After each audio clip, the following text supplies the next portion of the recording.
Polity में हम रुचि का एक कदम क्या करते हैं, आगे बढ़ते हैं। तो आज हम इंडियन पॉलिटी में पार्लियामेंट की सीरीज़ में आगे बढ़ेंगे। हमने आपको पिछले लेक्चर में बहुत अच्छे से ये बताया कि भाई क्यों हम टेरिटोरियल कॉन्स्टिट्यूएंसी सिस्टम को सपोर्ट करते हैं और प्रोपोर्शनल रिप्रेजेंटेशन को हम क्यों फॉलो नहीं करते। हमने आपको ये भी बताया कि क्यों यूनाइटेड स्टेट्स ऑफ अमेरिका की जो कांग्रेस है, यानी कि वहाँ की जो पार्लियामेंट है, उसके जो अपर हाउस यानी कि सीनेट में हर स्टेट से 2 मेंबर आते हैं irrespective of the population of the state. हमारी कंट्री में ये सिस्टम फॉलो नहीं होता। राज्यसभा में हम पॉपुलेशन के प्रोपोर्शन में सीट्स अकॉर्ड करते हैं। मैंने उसके पीछे की रीज़निंग दी आपको, और आप के सामने किसी तरह का जनरल स्टडीज़ का कोई क्वेश्चन आ जाए आप फंसेंगे नहीं, है मेरी गारंटी है। हमने अब तक के सारे टॉपिक्स को कंटेम्प्रेरी अप्रोच के साथ, जो रीसेंट अमेंडमेंट्स हुई हैं या जो रीसेंट ऑर्डर्स हैं, और डिटेल में हमने डिलिमिटेशन कमीशन, उसकी इम्प्लीकेशंस, उसकी मेंबरशिप्स, हर कंसेप्ट हमने अच्छे से टारगेट कर दिया अब तक का। तो अब तक के टॉपिक में कंटेम्प्रेरी अप्रोच से या फिर कंसेप्चुअल अप्रोच से, राइटिंग प्रैक्टिस के अप्रोच से और MCQs के अप्रोच से कुछ भी छूटा नहीं है। अब हम उसी में आगे बढ़ रहे हैं और अब हम नेक्स्ट टॉपिक की ओर बढ़ रहे हैं, और वो टॉपिक है that is the duration of the 2 houses. Duration of the 2 houses में आगे आगे टॉपिक बढ़ते ही जाएंगे आज के लेक्चर में। पहला हम करेंगे duration of the Rajya Sabha. Rajya Sabha का कार्यकाल कितने समय का होता है। तो जैस्मीन, फिर से हम बनाएंगे अपनी पार्लियामेंट। आपको पता होना चाहिए कि ये हमारी हाइपोथेटिकल पार्लियामेंट है और ये लीनिंग टावर ऑफ पीसा की तरह थोड़ी सी टेढ़ी है। ये हमारी इच्छा शक्ति से बनी है ना, इसलिए गिर नहीं सकती। तो ये राज्यसभा है अपर हाउस और ये लोकसभा है लोअर हाउस। ओके, तो इसमें यह है कि राज्यसभा जो कि अपर हाउस है, ये पहली बार जो कॉन्स्टिट्यूट हुई थी 1952 में कॉन्स्टिट्यूट हुई थी। फर्स्ट टाइम 1952 में ये बनी थी। तब से लेकर के अब तक ये एक कॉन्टीन्यूअस हाउस है। Rajya Sabha is a continuous house. इसका मतलब ये कि ये एक परमानेंट बॉडी है। इसका मतलब ये कि ये कभी भी डिज़ोल्व नहीं होती। जैसे अमूमन हर 5 साल के बाद पिछली लोकसभा डिज़ोल्व हो करके नई लोकसभा बनती है, आम चुनाव के बाद, नए सांसदों के साथ, नए MPs के साथ। राज्यसभा इस तरह से नहीं होती। राज्यसभा में पुराने MP जाते रहते हैं, नए MP आते रहते हैं, लेकिन वो एक ही समय में कम्प्लीटली चेंज नहीं होती। वो एक ही समय में कम्प्लीटली पिछले सभी MPs ख़त्म होके नए MPs अपॉइंट नहीं करते। उसमें एक कंटिन्यूस साइकिल है, हमारी क्लास की तरह। हमारी क्लास भी कंटिन्यूस है। नए स्टूडेंट्स आते रहते हैं, पुराने जाते रहते हैं, नए नए लोग सांसद बनते रहते हैं, लेकिन मेहनत करेगा वो मंत्री बनेगा। ओके, तो इस तरह से एक कंटिन्यूस हाउस की तरह राज्यसभा काम करता है। तो फिर ये काम कैसे करता होगा, हाउस की कंटिन्यूटी कैसे मेंटेन रहती होगी, वो सारी चीज़ें हम ये अभी डिस्कस करेंगे।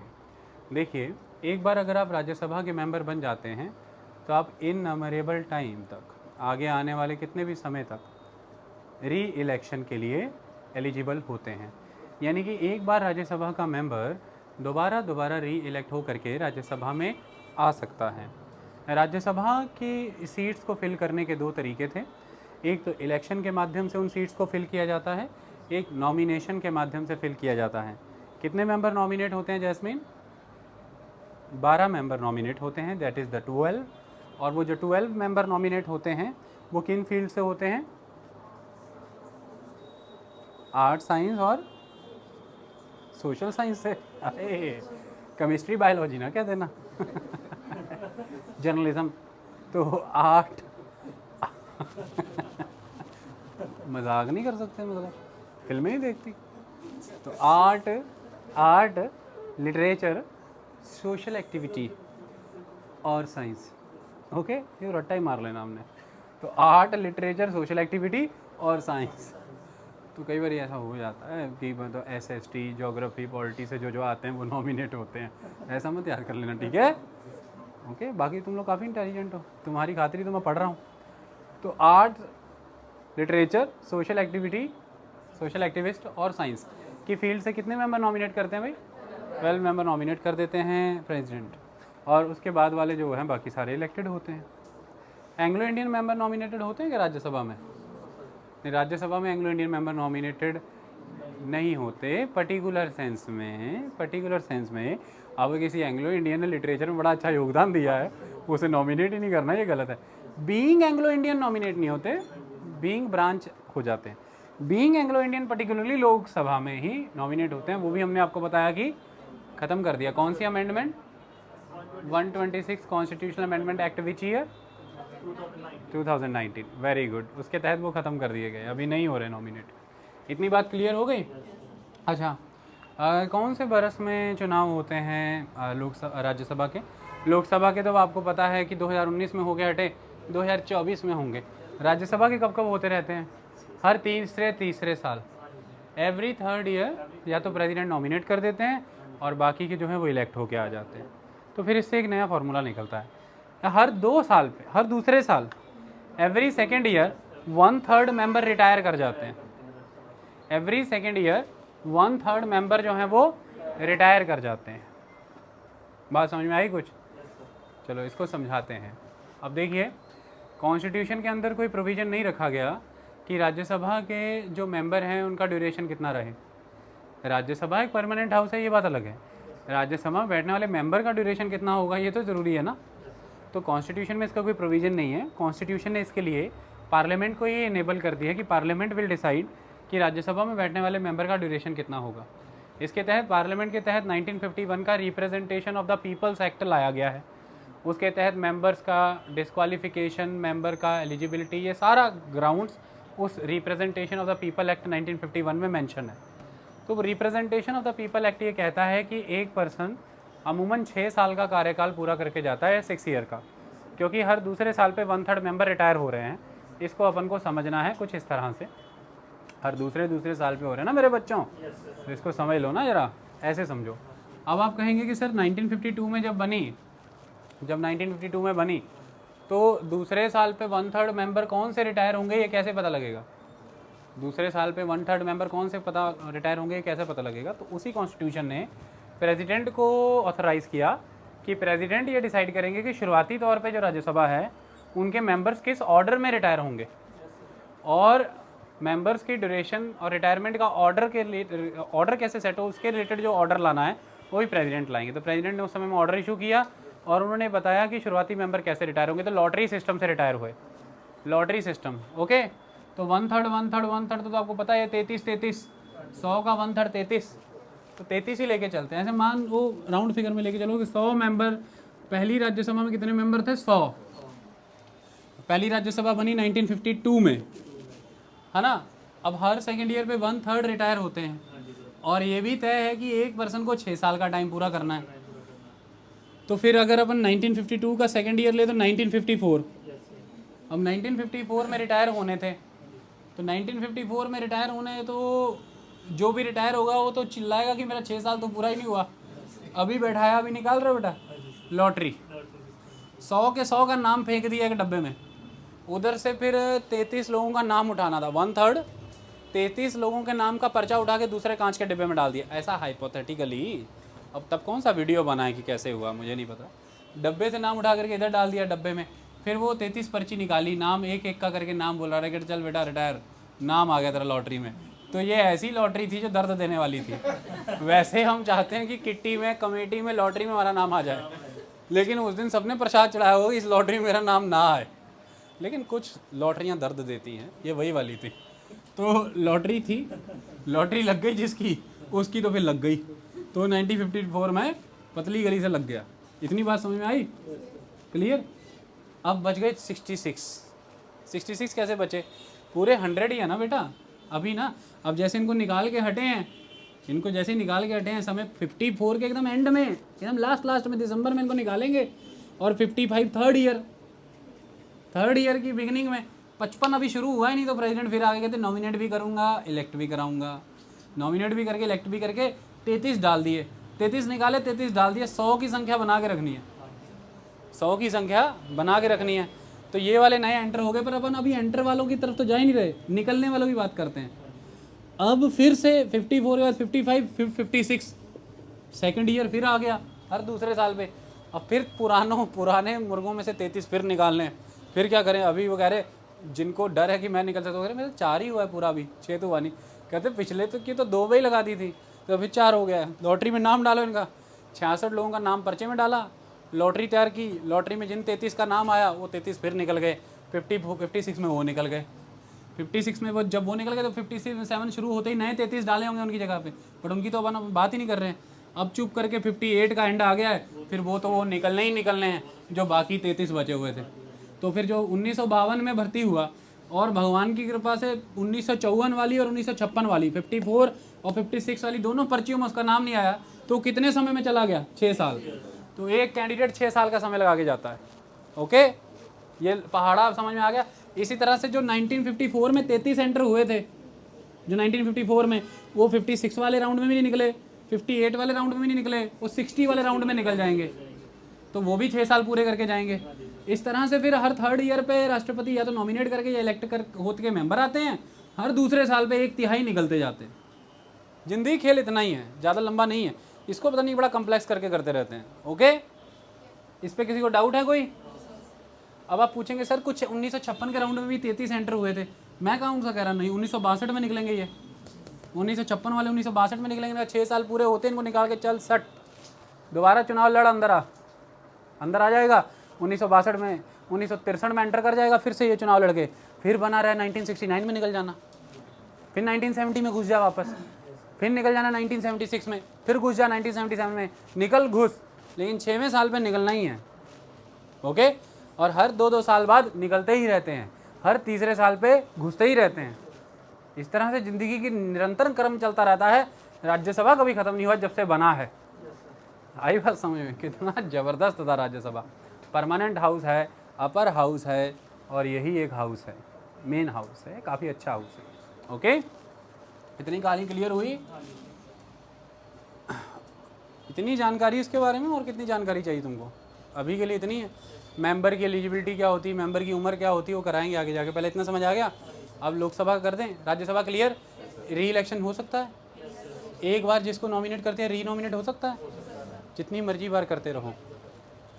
पहली बार जब आदमी एंटर हुए थे इसमें, औरतें भी हुई होंगी, आदमी का मतलब औरत आदमी एक ही है, एंटर हुए जब, तो पहली बार जब निकाले तो कैसे निकाले थे मनसीरत? लॉटरी स्पेलिंग क्या होती है? हाँ बोलो बेटा, शर्मानी क्या बात है? Very good, intelligent. ऐसे मैं जो पूछता हूँ बता दिया करो। लॉटरी जो है, लॉटरी लगा के निकाल दिए, और फिर कितने साल पे 1/3 के मेंबर निकलते हैं बेटा, और कितने कौन से साल पे एंटर होते हैं? 3rd year. ऐसे पूरा दिमाग में फिट हो जाता है। आगे चलें? अरे दिमाग लगाओ, इनका समय 6 साल का क्यों रखा होगा? 4-5 साल का क्यों नहीं रख देते थे? 4-4 साल, 5-5 साल। जैसे लोकसभा 5-5 साल पे डिजॉल्व होती है, इनको किधर 6-6 साल पे डाल दिया है कि नहीं? 1/3 वाला फॉर्मूला है, तो 2 ईयर स्कीम थोड़ा ज़्यादा इजी रहती है, कन्वीनियंट रहती है। ओके, और 5 साल की लोकसभा रहती है, 5 साल की लोकसभा, फिर चुनाव होते हैं, कई बार एक्सटेंड होती है इमरजेंसी में, 6 साल भी चली जाती है।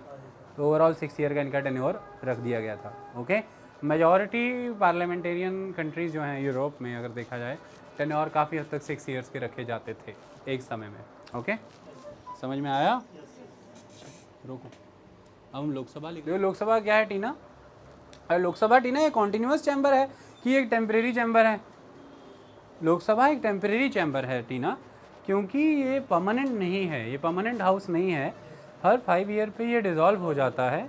मतलब जब पिछली लोकसभा का टेन्योर ख़त्म हो जाता है, ये ऑटोमेटिकली ही डिज़ोल्व हो जाता है। और ऐसा कहा जाता है कि इसके डिज़ोल्यूशन का पीरियड आने से पहले पहले चुनाव आयोग चुनाव कंडक्ट करा लेता है, इलेक्शन कमीशन इलेक्शन कंडक्ट कराने शुरू कर देता है। पिछली लोकसभा की अवधि जब ख़त्म होने वाली होती है एग्जैक्ट, तब हमको नई लोकसभा बना देनी है, और उसके लिए हमको नए सांसद चाहिए। तो उसके लिए फिर चुनाव आयोग चुनाव कराने शुरू कर देता है, आम चुनाव, जिसके तहत आप मेंबर पार्लियामेंट को वोट डालते रहते हैं। ओके, अब इसमें 2 सवाल खड़े होते हैं कि फिर जो इसकी ड्यूरेशन होती है इनके मेंबर्स की, वो ड्यूरेशन कितनी होती है लोकसभा के मेंबर की? अमूमन तो उतनी होती है जितना लोकसभा का टेन्योर होता है। जब तक लोकसभा होती है तब तक उस मेंबर की भी टेन्योर होता है। 4-5 साल की लोकसभा है, 5 साल का टेन्योर है। अब अगला सवाल आता है कि क्या लोकसभा का समय यानी कि अवधि वो बढ़ सकती है कि घट सकती है कि नहीं, बढ़ या घट सकती है कि नहीं? लोकसभा समय से पहले भी ख़त्म हो सकती है, और राष्ट्रपति उसे ख़त्म कर सकते हैं, प्रेसिडेंट उसे डिसॉल्व कर सकते हैं। मेजॉरली केसेस में तो फिर council of minister he president को रिकमेंड करती है कि आप लोकसभा को डिसॉल्व कर लीजिए, और कई बार ऐसा होता है कि जो एग्जिस्टिंग काउंसिल ऑफ मिनिस्टर होती है, यानी कि जो सरकार मौजूदा समय में सत्ता में होती है, वो लोकसभा में कॉन्फिडेंस लूज़ कर चुकी होती है, यानी कि उसकी पार्टी मेजॉरिटी में नहीं रहती है। ऐसे में नो कॉन्फिडेंस मोशन उसके खिलाफ पास हो जाता है और कोई दूसरी कोलिशन या पॉलिटिकल पार्टी इंडिविजुअली अपनी मेजॉरिटी को प्रेजेंट नहीं कर पाती राष्ट्रपति के सामने। फिर इस परिस्थिति में भी हालात यही हैं कि लोकसभा को डिसॉल्व करना पड़ेगा, नए सिरे से चुनाव कराने पड़ेंगे। तो एक परिस्थिति ये भी हो जाती है। तो समय से पहले लोकसभा खत्म हो जाती है और लोकसभा के को डिसॉल्व करने के राष्ट्रपति के इस निर्णय को कोर्ट में चैलेंज नहीं किया जा सकता। और दूसरा तरीका है कि लोकसभा का समय बढ़ भी सकता है। मैंने आपको इमरजेंसी का चैप्टर पढ़ाया था, आपातकाल का।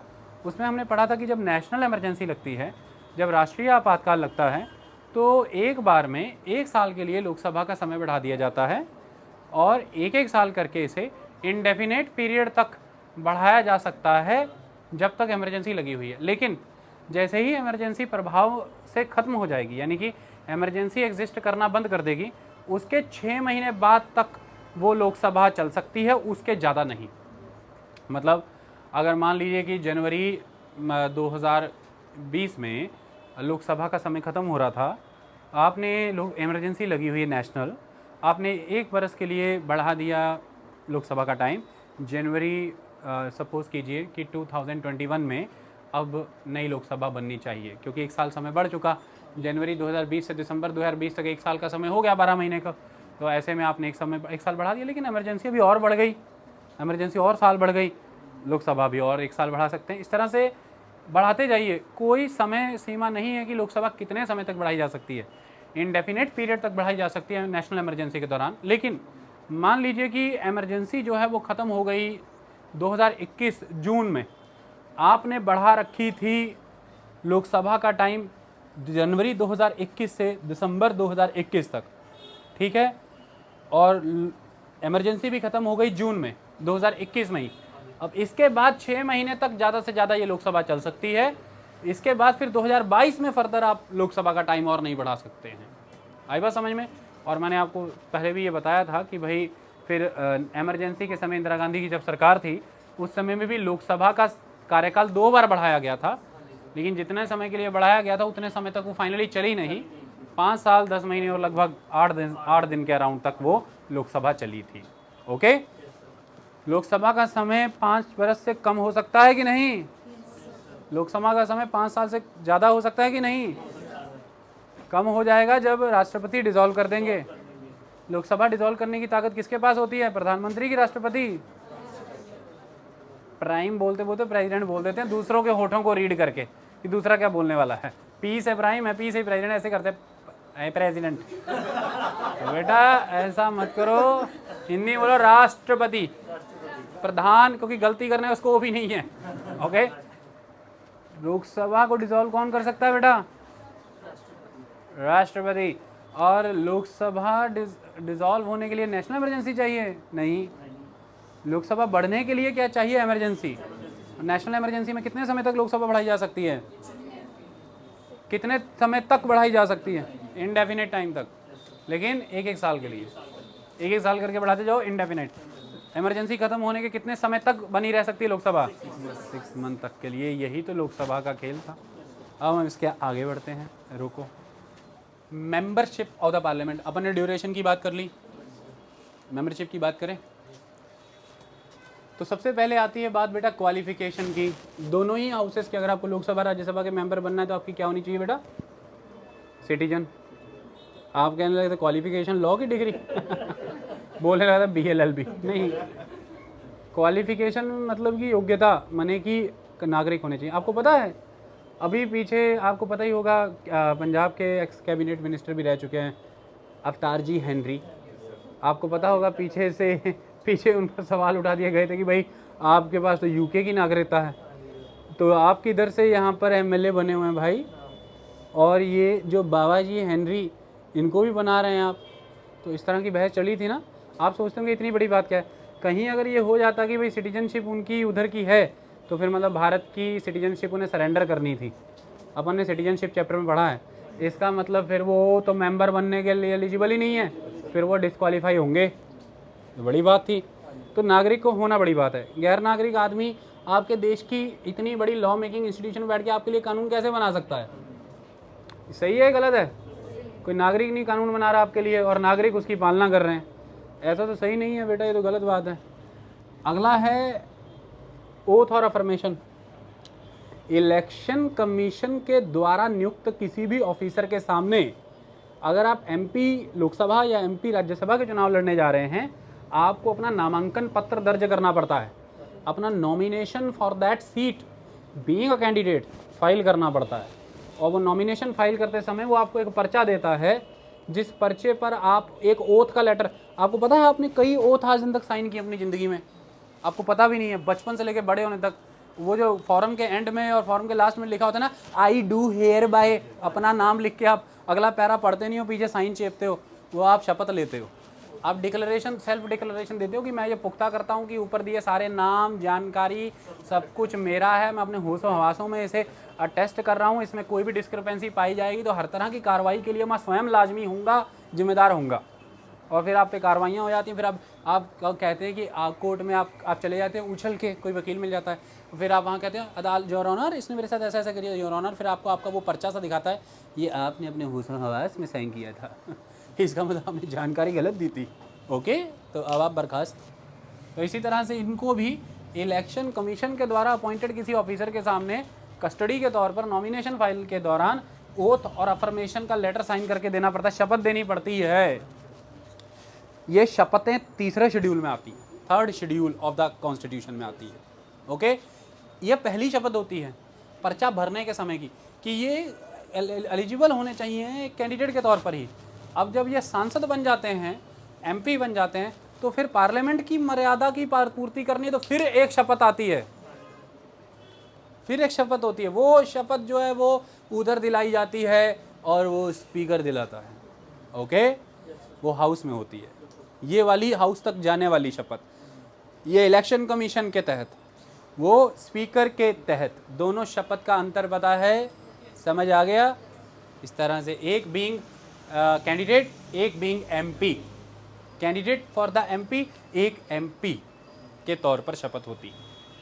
तीसरा है representation of the people act, sorry, Rajya Sabha के लिए चुनाव लड़ने जा रहे हो तो कितनी उम्र से कम नहीं होने चाहिए? 30 से, 30 से बड़े कितने भी हो जाना, 30 से कम नहीं होने चाहिए, 30 से बिलो नहीं होना चाहिए। अभिजीत कितने साल के हो अभी? तो बेटा 6 साल इंतजार करो, राज्यसभा नॉमिनेट करा देंगे, दिक्कत क्या बात है, संघर्ष करते रहो। और अगर लोकसभा में जाना है तो कितने समय बचा आपके पास? 1 साल, 1 साल के बीच बेटा चुनाव जीत के लोकसभा में जा सकते हो। 25 से कम नहीं होने चाहिए, राज्यसभा के लिए 30 से कम नहीं, लोकसभा के लिए 25 से कम नहीं। 25 साल और लगे रहो बेटा, कोई पहुंचाने वाला नहीं लोकसभा आई बात समझ में? अपनी वो फील्ड ही नहीं है, IAS बनना, उधर जाना। इसके अलावा कुछ और क्वालिफिकेशंस हैं जो किस में मेंशन है बेटे? Representation of the people act. इस लिपि को डिकोड करने की हमेशा कोशिश करते रहा करो जो मैं लिखता हूँ, ठीक है, तभी जा करके जेम्स प्रिंसेप बनोगे। तो representation of the people act 1951 के तहत भी कुछ क्वालिफिकेशनें हैं, 2 मोटी मोटी क्वालिफिकेशन। जो भी पर्सन एमपी के चुनाव लड़ने जा रहा है, पहले तो वो भारत के इलेक्टोरल रोल में एज एन इलेक्टोर रजिस्टर्ड होना चाहिए, मतलब उसका खुद का वोटर ID कार्ड बना होना चाहिए वोटर ID कार्ड ही नहीं है भाई, वोटें मांग रहा है? मांग सकते हो आप कोई आपके भी जाए मुझे वोट दो, वोटर ID कार्ड दिखाना, इलेक्टोर हो कि नहीं? भारत में कहीं भी एज एन इलेक्टोर वो रजिस्टर्ड होना चाहिए। जरूरी नहीं है कि जिस राज्य, उत्तर प्रदेश के वाराणसी से यदि देश के प्रधानमंत्री नरेंद्र मोदी चुनाव जीते हैं तो मतलब वहाँ से वो चुनाव लड़े हैं, इसका मतलब ये नहीं है कि वो वाराणसी से ही as an voter, as an elector registered हों। भारत में कहीं भी आप एज एन इलेक्टोर रजिस्टर्ड होने चाहिए तो आप चुनाव के लिए एलिजिबल हो जाते हैं। ये लोकसभा के लिए तो हमेशा से ही था नियम, लेकिन राज्यसभा के लिए नियम इससे अलग था। राज्यसभा के लिए 2003 तक नियम ये था कि जिस भी किसी राज्य से आप चुनाव लड़ रहे हैं राज्यसभा का, उस राज्य में पर्टिकुलरली आप बीइंग एन इलेक्टर रजिस्टर्ड होने चाहिए। लेकिन 2003 में कानून ला करके इस नियम को डिसबैंड कर दिया गया और 2006 में सुप्रीम कोर्ट ने भी उस कानून की वैलिडिटी को प्रोटेक्ट किया और ये कहा। तो आज लोकसभा राज्यसभा कहीं भी चुनाव लड़ रहे हो, कोई फ़र्क ही नहीं पड़ता कि कहाँ पर वोटर के तौर पर रजिस्टर्ड हो, पूरे भारत भर में कहीं भी रजिस्टर्ड रहो, कोई चक्कर ही नहीं।